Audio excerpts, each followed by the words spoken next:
Employ अवेअरनेसचा कार्यक्रम आमच्या ऑफिसमध्ये वर्षातून 2 ते 3 वेळेस तरी होतो. त्याचा काही फायदा होत नाही. म्हणजे आम्हाला त्यातनं काय, आम्ही काय तेवढं लक्ष देत नाही, कामच एवढं असतं. ऑफिस झाल्यानंतर घराकडे निघालो आणि जात असताना एका साईडला काहीतरी कार्यक्रम होता. जसं थोडंसं पुढे गेलो की पाऊस खूपच चालू झाला आणि पाणी बघू शकता या ठिकाणी कसं तुंबलेलं आहे. आणि थोडं आणखीन पुढे गेल्यानंतर जी ट्रॅफिक वाढली म्हणसाल विचारू नका. आणि त्याच्या पुढे गेल्यानंतर मी आलेलो आहे उरण नाक्यापाशी डी.वाय. पाटील स्टेडियमच्या जवळ.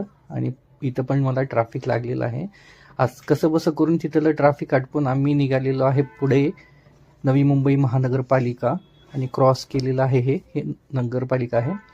ब्रिज क्रॉस करून मी जाणार आहे एअरपोर्टच्या साईडनी करंजाडी या ठिकाणी पनवेलला. तर हे बघू शकता. आणि पाऊस खूपच चालू आहे. काय आधीमध्ये खूपच पाऊस चालू असतो ना. पावसामुळे एवढे खड्डे पडलेले आहेत ना, खड्ड्यात रस्ते आहेत का रस्त्यात खड्डे आहेत हेच कळत नाही. आणि थोडं फार पुढं गेल्यानंतर लवकरच निघालो होतो आणि गर्दी काय तेवढी नव्हती. साईडला रस्ता चालू आहे आणि हे बघा वन साईड असल्यामुळं खूपच गर्दी आहे. आणि साईडला एअरपोर्टचं काम आणखीन चालू आहे. PM नी याचं उद्घाटन केलं, पण काय करणार उद्घाटन करून, कारण की आणखीन कामच एवढं राहिलं. 1.5 ते 2 वर्ष लागतील आणखीन सर्व काम पूर्ण होण्यासाठी.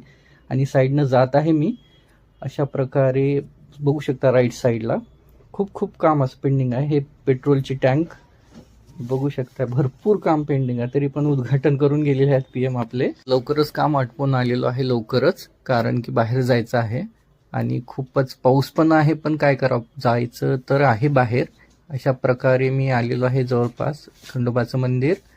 हे पनवेलचा रोड आहे करंजाडी. खूप अशी बांधकाम पण चालू आहेत आणि धूळ एवढी चालू आहे ना. आता पाऊस कमी झाल्यानंतर बघा किती धूळ होते. अशा प्रकारे मी आलेलो आहे चौकामध्ये करंजाडीच्या सेक्टर 1. आणि हे बाजारचं आहे, बाजारचं मार्केट एरिया.